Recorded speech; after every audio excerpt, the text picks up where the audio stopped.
Salam alaikum, bonsoir Chenoud, vient de nous rejoindre. Bonsoir et bonne fête, Saïd Koum à tout le monde. Merci beaucoup pour cette balade. Dans chaque cœur, comme on dit. On est ravis de vous recevoir. Merci Merci. beaucoup pour cette balade musicale. Merci. C'était prévu une autre chanson et comme on m'a dit de faire la première chanson, donc j'ai interprété chez nous. C'était ma première chanson avec C'est laquelle votre première chanson avec laquelle on vous a découvert. Voilà, j'ai commencé la musique il y a quelques printemps. Vous êtes un emblème de la chanson kabyle. Chenoud, on ne vous présente plus. Ah bah, c'est gentil. Parlez-nous Il y a peu. d'autres chanteurs qui sont quand même bien. Oui, il y en a beaucoup qui sont bien, mais vous êtes quand même un emblème de la chanson kabyle, en France notamment. Merci. Parlez-nous un peu donc de vos textes, de votre relation avec le pays natal. Avec le pays, la plupart des chansons, justement,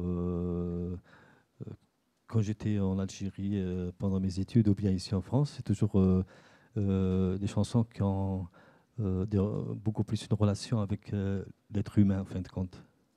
L'être humain, c'est-à-dire dans ses rêves, dans son amitié, dans sa vie sociale, c'est un peu ces thèmes que j'exploite. Vous êtes un grand humaniste, on peut dire ça comme ça. Humaniste, un humain tout court. Voilà. Donc, chez nous, justement, c'est une chanson qui parle de l'amour et de la liberté.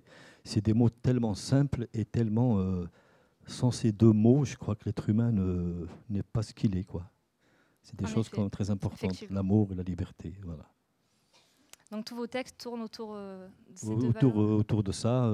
Il y a des fois des poésies. Il n'y a pas longtemps, j'ai fait un documentaire en hommage à Slimane, donc Slimane Azem, qui est mort il y a plus de 20 ans. Ouais. Et j'ai fait un documentaire en hommage à toute son œuvre après plus de 40 ans de vie artistique. Voilà. Donc, je profite pour cette occasion parce que le 19 septembre, c'est l'année de sa naissance. Donc, voilà. Je dédie cette chanson à tous les gens qui sont en exil chez nous. Ça va peut-être leur donner un petit air de joie dans le cœur. Voilà. Mais justement, ces gens qui sont à l'exil aujourd'hui, ils se sentent proches de vos textes parce que ça leur rappelle leur enfance, quand vous touchez aussi à l'être humain. Donc cette culture aussi kabyle, c'est une culture riche et elle est représentée à travers vos textes, c'est important. Oui, c'est vrai, c'est dans la poésie kabyle par exemple, il y a beaucoup de métaphores. Donc c'est des images et ce qui est intéressant dans cette poésie, c'est que quand il y a un thème par exemple, le thème n'est pas défini. Donc c'est à chacun de se faire une idée par rapport au texte qu'il a entendu. C'est un peu la richesse. Il y a d'autres cultures aussi, culture orientale, culture... En tout cas, ces métaphores, vous les illustrez très bien.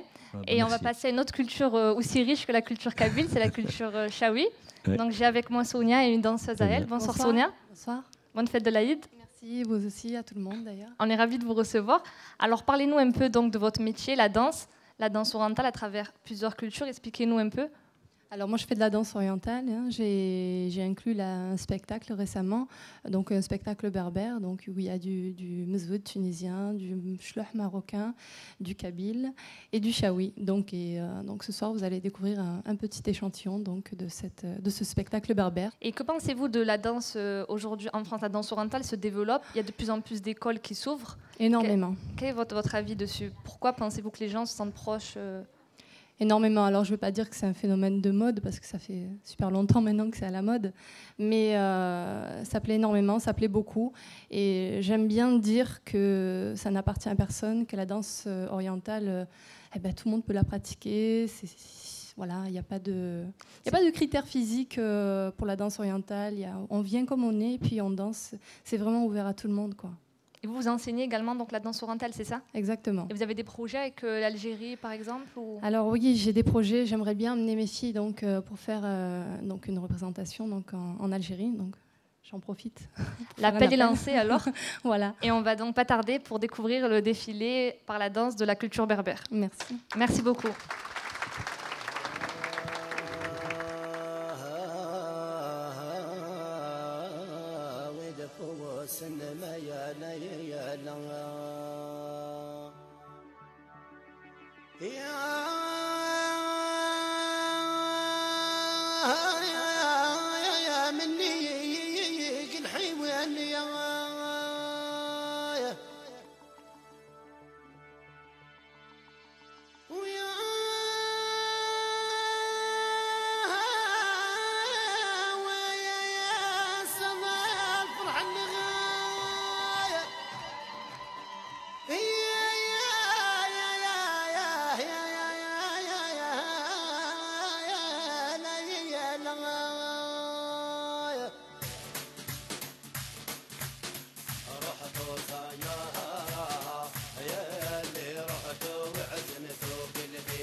يعني الشاوية وش قلتوا رحتوا طيارة يا اللي رحتوا وعزمتوا قلبي في حرارة يعني الشاوية وش قلتوا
إذن مشاهدينا نشكر سونيا صاحبة هذه العبقرية الكبيرة مشاهدينا في الرقص الجزائري الأصيل. سونيا شاركت في عدة مهرجانات هنا بفرنسا وخارج فرنسا كذلك، ومثلت الجزائر والأغنية الأوراسية أو الرقص الأوراسي المتميز أحسن تمثيل. نعود إليكم مشاهدينا ونعود مع إخواننا وكذلك أشقائنا كذلك من المغرب الشقيق. عندما نتحدث عن المغرب نتحدث كذلك عن عادات وتقاليد الإخوة المغاربة هنا بفرنسا خلال هذا الشهر الكريم رمضان وخلال عيد الفطر كذلك، فنرحب بكم.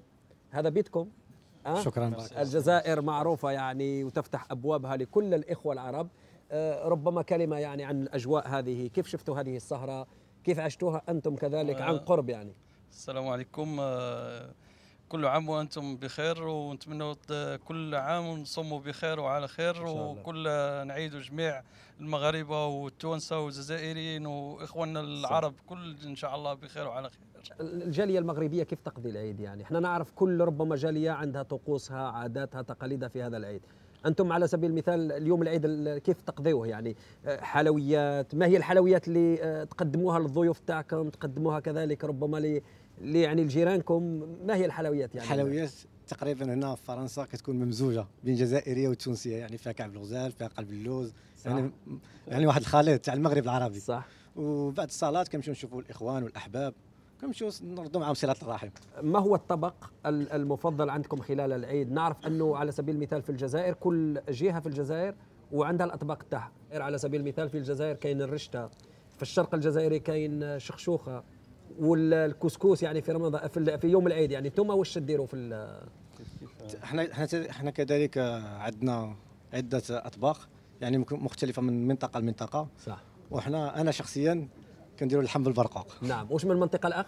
كازابلانكا، الدار البيضاء. من دار البيضاء. والأخ؟ الدار البيضاء كذلك، وهذا من وجدة، والأخ من وجدة. من وجدة. نعم. المهم يعني أؤكد فقط أنه يعني الإخوة المغاربة يعني باقيين يعني محتفظين بعاداتهم وتقاليدهم كالجزائريين كالتونسيين كالليبيين كذلك. وحقيقة أنه المهاجر يعني اللي يبتعد على بلاده يبقى دائما يحتفظ بكل ما اسمه عاداته وتقاليده يعني. المهم نشكركم جزيل الشكر، مرحبا بكم مرة أخرى. نشكركم. ونبقى دائما معكم مشاهدينا ومع أبنائنا كذلك في فرنسا. تلبسوا كثير من لباس هذا الأخت؟ En ce moment, oui, beaucoup. Après, pour les mariages, c'est la tenue traditionnelle, la tenue de la mariée marocaine. نعم. وهذا لباس عاصمي، هذا الكراكو ولا وش يقولوا؟ كراكو الجروة. كراكو الجيروا. نعم. المهم اليوم شبعوا عينينا يعني شبعوا عينينا باللبسة، يعني اللباس التقليدي الجزائري والمغربي والتونسي. ربما كلمة يعني على الموسيقى الشبابية، يعني لو راب. تسمعوا كثير الراب هنا في فرنسا؟ Oui, on écoute le rap, oui. نعم. وشكون الفنانين اللي تحبوهم Ben, je sais pas trop. Moi, j'écoute pas trop le rap. Je sais pas ce qu'il y a. على مود يعني كثير فنانين. أنا نأكد فقط أنه كثير من الفنانين هم من يعني الجزائر، من المغرب كذلك، ومن تونس كذلك. راح ربما نخليكم تكتشفوا، لا أقول لك لأنه هذا شاب يعني، وكذلك فنان معروف وفنان شارك كذلك في عدة. Il y a soprano, il y a la Souidja. نعم. Il y a Algérino. Ouais, l'Algérino, Tunisiano. Il y a Morocciano. Non. Non, pas encore celui-là. إذن أقول فقط يعني أنه في كثير من الشباب اللي يغنيوا من خلال